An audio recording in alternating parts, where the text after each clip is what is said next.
ఈ లోకంలో ఉన్నటువంటి మనుషులందరూ ఆ దేవుడి గురించి చెప్పలేదండి.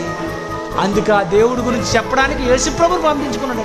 ఆయన రొమ్ముననున్న అద్వితీయ కుమారుడే, ఆయన బయలుపరిచాను అంటే ఏమంటే అర్థం ఏంటో తెలుసండి. తండ్రి గురించి ఇతనే తండ్రిని ఒక తల్లి వలె చూపించడానికి వచ్చినటువంటి ఆయననండి యేసుక్రీస్తు. మనుషులు రాసిన ఏ పుస్తకాలు దేవుడి గురించి లేకపోతే నేను ఎలా తెలుసుకోవాలి దేవుడి గురించి చెప్పండి. నేను ఆ దేవుడి గురించి తెలుసుకోవడానికి నాకు 43 సంవత్సరాలు అయింది.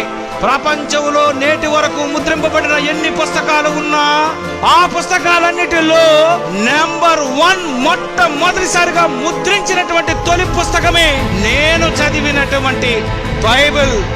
ఆ దేవుడి గురించి ఎవరు చెబుతారు? అందుకే ప్రభుత్వం కూడా దేవుడి గురించి చెప్పలేక చేతులెత్తింది. ప్రభుత్వ పుస్తకాల్లో మేము రాయలేము, ఈ మాస్టర్లకు చెప్పలేము, మరి సైంటిస్టులు మేము చెప్పలేము.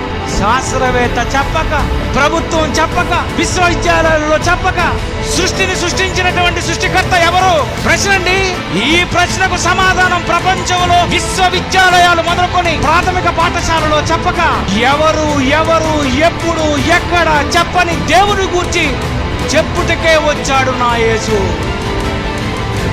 ప్రపంచంలో ఉన్నటువంటి పుస్తకాలన్నీ చదివేశాను. దేని గురించో తెలుసా? ప్రపంచంలో ఉన్నటువంటి నేటి ప్రాథమిక పాఠశాల వరకు, శాస్త్రవేత్త పుస్తకాలు మొదలుకొని ప్రభుత్వ పుస్తకాల వరకు, ప్రపంచంలో ఉన్నటువంటి ఏ పుస్తకాలలో దేవుడి గురించి ఎక్కడ రాయబడలేదు. ఇది ఖచ్చితం, ఇది నిజం, మీరు ఒప్పుకోవాలి. భూమి మీద ప్రతి మనిషి దేవుని అడ్రస్ పర్ఫెక్ట్ గా తెలుసుకోవాలి. ఖచ్చితంగా తెలుసుకోవాలి. నువ్వు దేవుడు అడ్రస్ ఏంటి తెలుసుకో. ఆ అడ్రస్ తెలుసుకోవడానికి దేవుడు రాయించిన సరైన అడ్రస్ ఉన్న పుస్తకమే బైబిల్.